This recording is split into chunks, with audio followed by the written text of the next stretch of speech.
তৃণমূল কংগ্রেসের লড়াই, তৃণমূল কংগ্রেসের আত্মত্যাগ, তৃণমূল কংগ্রেসের দীর্ঘ সংগ্রাম, এগুলোর কোনো সম্পর্ক নেই। মমতাপন্থী তৃণমূল কংগ্রেসের মুখপাত্র কুণাল ঘোষ হঠাৎ বললেন যে যেদিন ঘটনা ঘটেছিল 21শে জুলাই প্রদেশ কংগ্রেস নাকি পাশে দাঁড়াননি, প্রদেশ কংগ্রেসের নেতৃত্ব নাকি যুব কংগ্রেসের পাশে দাঁড়াননি, এইসব নানা রকমের কথা বলছিলেন। আজকে নাকি কি পরিপ্রেক্ষিতে উনি বলছেন সেটা আপনারা সবাই জানেন। মমতা বন্দ্যোপাধ্যায়কে নাকি আমন্ত্রণ জানানো হয়েছে। কুণাল ঘোষ সর্বৈব মিথ্যা কথা বলছে। যদি 93 সালের 21শে জুলাইয়ের ঘটনাকেও উনি স্মরণ করেন, আমি জানি না তখন উনি রাজনীতি করতেন না সাংবাদিকতা করতেন। প্রদেশ কংগ্রেসের বিভিন্ন নেতা বিভিন্ন পয়েন্টে উপস্থিত ছিলেন। কেউ কেউ স্বনামধন্য নেতা স্কুটারে করে করে এক পয়েন্ট থেকে আরেক পয়েন্ট ঘুরে ঘুরে যুব কংগ্রেস কর্মীদের দেখাশোনাও করেছেন, উৎসাহ দিয়েছেন, আহতও হয়েছেন। কুণাল ঘোষ সর্বৈব মিথ্যে কথা বলছে। 1। 2 নম্বর হচ্ছে মমতা বন্দ্যোপাধ্যায়কে 21শে জুলাইয়ের মঞ্চে কেউ আমন্ত্রণ জানাননি। ওনাকে বলা হয়েছে শহীদ তর্পণের নামে বিগত এত বছর ধরে যে ঘটনা এবং যে প্রদর্শনী উনি করেছেন এবং শহীদ পরিবারের প্রতি পাশে না দাঁড়িয়ে ক্ষমতা এবং অর্থের যে প্রদর্শনী উনি করেছেন তার জন্য ওনার ক্ষমা চাওয়া উচিত। ওনার জাতীয় কংগ্রেসকে ভেঙে টুকরো টুকরো করার জন্য বাংলার মানুষের কাছে ক্ষমা চাওয়া উচিত। ওনার দলত্যাগের জন্য ক্ষমা চাওয়া উচিত।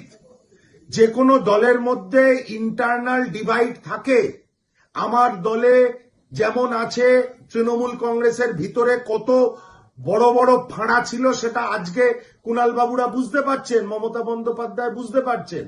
সেই জন্য অসত্য কথাগুলো সংবাদ মাধ্যমের সামনে বলা এবং সংবাদ মাধ্যমের সেই অসত্য কথা শুধু নেম ভ্যালুর নিরিখে সেগুলোকে এয়ার করা অত্যন্ত অরাজনৈতিক এবং আনএথিক্যাল। একে বলা হয় যে মিথ্যার ওপরে মিথ্যা চড়ানো।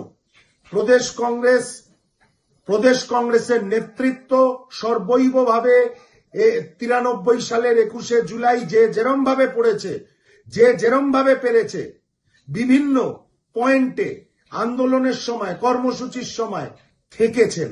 বর্তমান প্রদেশ কংগ্রেস সভাপতি শুভঙ্কর সরকারও কোনো একটি জায়গায় যুব কংগ্রেস কর্মীদের পাশে ছিলেন সেই দিন।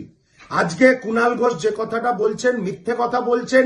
এই কারণেই মমতা বন্দ্যোপাধ্যায়কে তার কৃতকর্মের জন্য ক্ষমা চাইতে বলা হয়েছে, কোনো আমন্ত্রণ জানাতে বলা হয়নি। আমি কুণাল বাবুকে অনুরোধ করছি, আপনি একজন রাজনীতিবিদ হওয়ার পাশাপাশি আপনার মূল পেশা সাংবাদিকতা করা। আপনার জানা উচিত ছিল এবং আপনি খুব ভালো করে জেনে মিথ্যে কথা বলছেন যে সেদিন প্রদেশ কংগ্রেস বা প্রদেশ কংগ্রেসের নেতারা যুব কংগ্রেসের পাশে ছিল না। এই অসত্য কথা বলবেন না। এই মিথ্যাচারের জন্য মমতা বন্দ্যোপাধ্যায়ের চুরি, রাহাজানি, বাটপারি, ধর্ষণ, ওনার দলের এইসব গুণের পাশাপাশি মিথ্যাচার, এই মিথ্যাচারের জন্য বাংলার মানুষ আজকে আপনাদের ছুঁড়ে ফেলে দিয়েছে। আর শহীদ দিবসের কথা বলছেন কুণাল ঘোষ। কোন শহীদ দিবস? কি শহীদ তর্পণ হয়েছে? সারা কলকাতা জুড়ে তৃণমূল কংগ্রেসের নেতা কর্মীরা গাড়ি করে এসে এসে চিকেন, মাটন আর ডিম দিয়ে ফিস্ট করত বিভিন্ন ফুটপাতে। বিভিন্ন লোক তৃণমূলের চিহ্ন মাথায় লাগিয়ে জোকার সেজে মিছিল করত, ধামসা মাদল বাজানো হতো। এটা শহীদ তর্পণ? কুণাল বাবু, আপনি আজকে সহযোগিতার কথা বলছেন। আপনারা কংগ্রেসের সঙ্গে সহযোগিতা করেছিলেন। আপনাদের একটাই, ঠিক নরেন্দ্র মোদীর মতন আপনাদের একটাই টার্গেট ছিল, যেরকম নরেন্দ্র মোদী বলেন কংগ্রেস মুক্ত ভারত, মমতার একটাই টার্গেট ছিল কংগ্রেস মুক্ত বাংলা। আজকে কুণাল বাবু বড় বড় কথা বললে হবে? আজকে এই কারণে, এই মিথ্যাচারের কারণে, ওই শহীদ তর্পণকে পাগলু ডান্সের সভায় বদল করার কারণে, ট্রান্সফর্ম করার কারণে আজকে বাংলার মানুষ আপনাদের ছুঁড়ে ফেলে দিয়েছে। ফুটপাতের পিকনিক থেকে স্টেজের পাগলু ডান্স, দারুণ শহীদ তর্পণ করেছেন আপনার নেত্রী, ধন্যবাদ আপনাকে।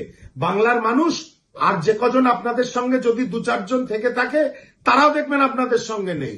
বাংলার মানুষ আপনাদের ছুঁড়ে ফেলেছে, আপনাদের নির্বাচিত জনপ্রতিনিধিরাও আপনাদের ছেড়ে চলে গেছে। মমতা বন্দ্যোপাধ্যায়ের মিথ্যাচার আর অত্যাচারের এটাই হচ্ছে মাহাত্ম্য।